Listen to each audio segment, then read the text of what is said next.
Welcome to Political Gamers, and we're going to be doing a little bit of Modern Warfare Warzone. Getting ready to do some close quarter battle here in a second. But this episode's all going to be about tariffs, and so that's what everybody seems to be talking about.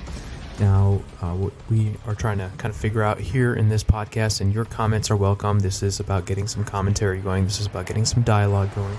But will imposing tariffs be a tax on the American people, like Kamala said several times, or is it going to save the American economy, which is what Trump has claimed many times as well? Well, what is a tariff? For those of you guys that don't know, and I had to look some of this stuff up myself, had to ask some really smart people to help me put this together, but tariff is a tax on an international trade. So it's like a sales tax here. When you go to the store, you pay sales tax on the products. It's like that for an international good that comes from overseas. Now, importers pay these taxes directly, but you know that when their cost of business goes up, they increase the cost of the product on the shelf. So in the end, it increases the selling price to the consumer. So the tax incident, or in other words, it's a fancy way of saying who ends up paying that tax, is the American consumer, which is what a lot of people are concerned about. But tariffs can also be used to level playing field between the domestic and imported products, free and fair trade. Well, so I think the question we have to ask ourselves here is, why can't manufacturers produce in the U.S.? Well, first of all, taxes are high. If you guys have ever done business or do business or work for a small business, you know this. We tax higher here domestically than we tax the imports that come in. And so the border adjustment tax, which is this thing that kind of seeks to cancel that out, kind of helps with that. But the regulations in the U.S., they cost tens of thousands of dollars per worker. So it's not just that we tax the product, but because of regulations and, I don't know, what are all the jokes about? The jokes are about, OSHA and, you're on a ladder at the workplace. Is that OSHA certified? Dude needs to die. Okay, he's dead. So anyway, that's kind of the idea, is that because of the regulation over here, we can't be as competitive. Well, the American worker would pretty much have to be like twice as productive in order to be competitive with a foreign worker. Now, if the only thing we taxed was domestic trade, it would encourage trade and production to go overseas because it would be cheaper to import things, right? And that's pretty much what we've done. So if you have the same taxes through tariffs on imports as domestic production, American businesses, workers will be able to compete. Now, so Trump's plan, what is his plan regarding these tariffs? Well, he wants to impose overall like a 60% increase in tariffs on imports on China, 100 to 200% increase on cars from China, and 10 to 20% increase on tariffs all across the board globally. So the media kind of pretty much mocks these proposals. There's a kid over here somewhere.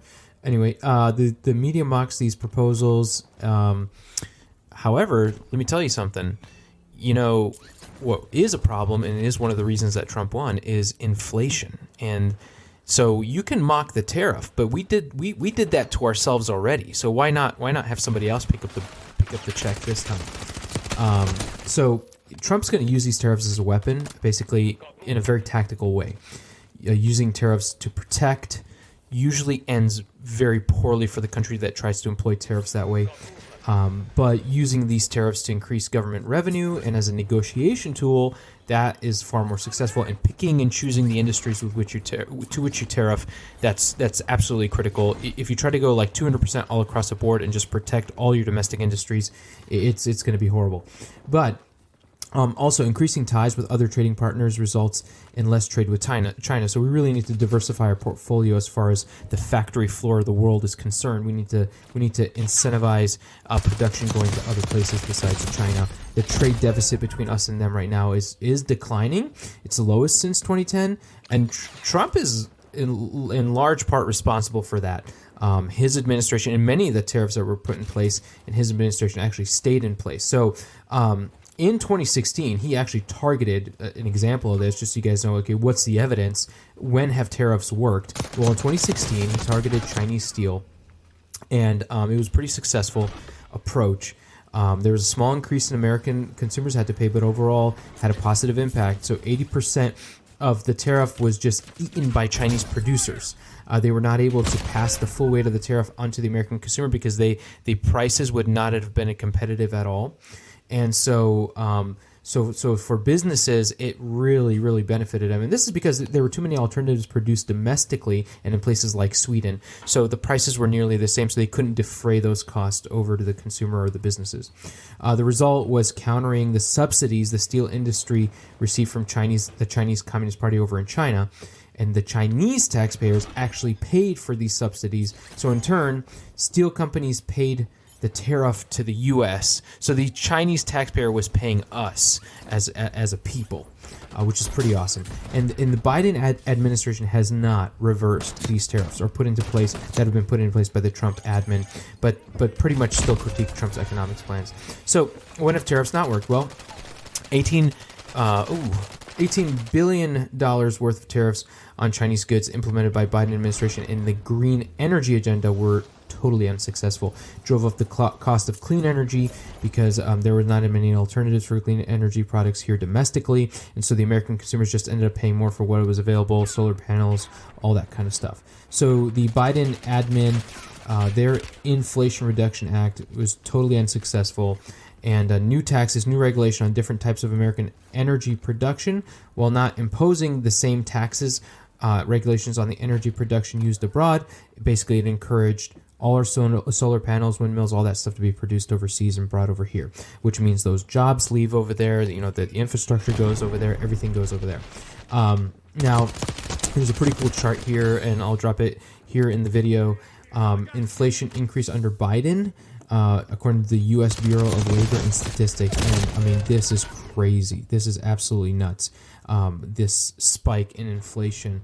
But basically, folks, we did that to ourselves, and we have to get better at this stuff. We have to smarten up to what China's doing. China's basically got a whole strategy to overproduction, and what they're doing is they're just dishing out products, dishing out products, and they know they're making more than there is demand for, and they don't care. What they're doing is they're forcing the price of everything down, so that nobody can compete.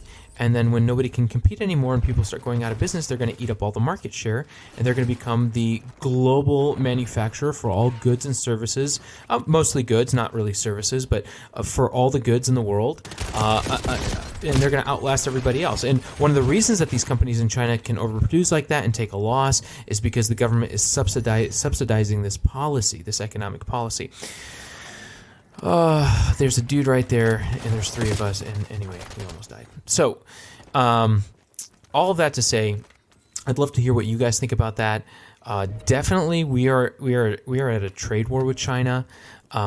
We need to figure out these tariffs. We need to make things more expensive for them. They have so much wiggle room right now that not only do they block the sale of our goods there in their country, they're stealing our ideas. They're stealing our intellectual property. It's been called the greatest wealth transfer in history. Basically, like $500 billion a year worth of intellectual property gets stolen by the Chinese.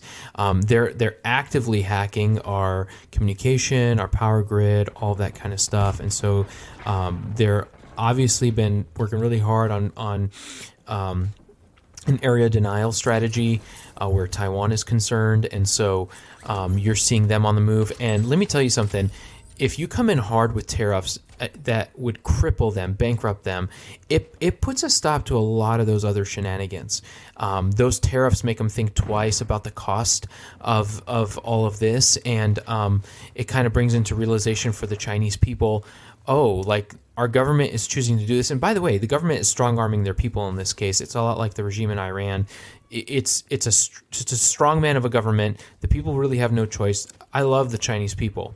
Their government is despicable. The Communist Chinese Party is despicable. And so basically what we have to do, and this is the cost of keeping things free and fair in trade. And I think that's what we've sacrificed, is we've sacrificed fair for free trade. But anyway, with China on this point of, you know, what they're doing as a government against even the wishes of their people, this is going to make them consider the cost, because here's who these tariffs are going to hurt at the end of the day, and it's kind of unfortunate. It's going to hurt the Chinese factory worker. And one of the things that, I don't know if you guys caught this, but during COVID, there was a point at which the Chinese government basically said, hey, you guys need to keep quarantining. And the people were like, no, we are done with this. I mean, the Chinese government did crazy things like weld people's doors to their apartments shut and said, hey, we're gonna bring you guys food. We're gonna lower food from the rooftops of these really tall apartment buildings, and we'll bring it down to you, but you're not allowed to go anywhere. I mean, it was horrible over there.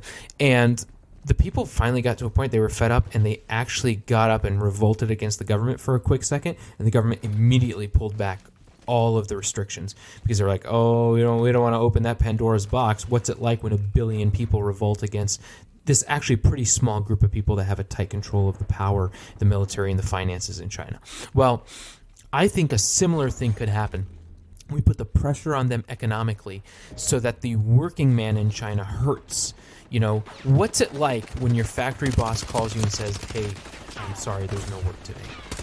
Or there's only going to be work once a week because these tariffs have made it very hard to compete with the advantage we had before, and now the playing field is much more level. And that's the point.